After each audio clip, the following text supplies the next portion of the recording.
Hi guys, আমি Dipen Das, specific pharmaceuticals limited. আজকে আপনাদেরকে একটা ছোট্ট একটা ইনফরমেশন জানাবো।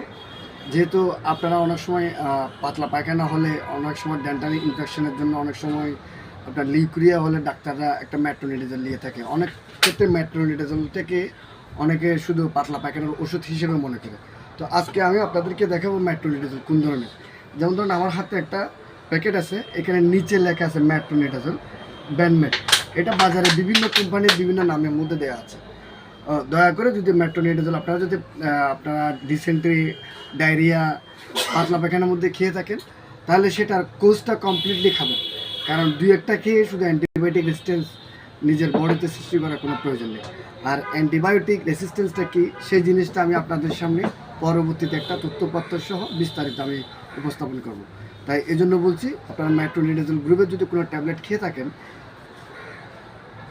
এই জেনেরিকের মেট্রোনিডাজল গ্রুপে যদি আপনারা এই ওষুধটা খেয়ে থাকেন, তাহলে এটা চিকিৎসকের পরামর্শ অনুযায়ী আপনারা সম্পূর্ণ ফুল কোর্স খাবেন। কারণ এটি একটি অ্যান্টিবায়োটিক। মেট্রোনিডাজল অ্যান্টিবায়োটিক, সেটা অনেক কেমিস্ট্রি জানে না, এই আইডিয়াটা নেই। তো সেক্ষেত্রে আমি আপনাদেরকে সচেতনমূলক এই ভিডিওটির মাধ্যমে আমি আপনাদেরকে জানাতে চাই, মেট্রোনিডাজলটা একটা অ্যান্টিবায়োটিক। আর এটা খেলে আপনাদেরকে ডাক্তারের পরামর্শ অনুযায়ী ফুল কোর্স নিতে হবে। ধন্যবাদ।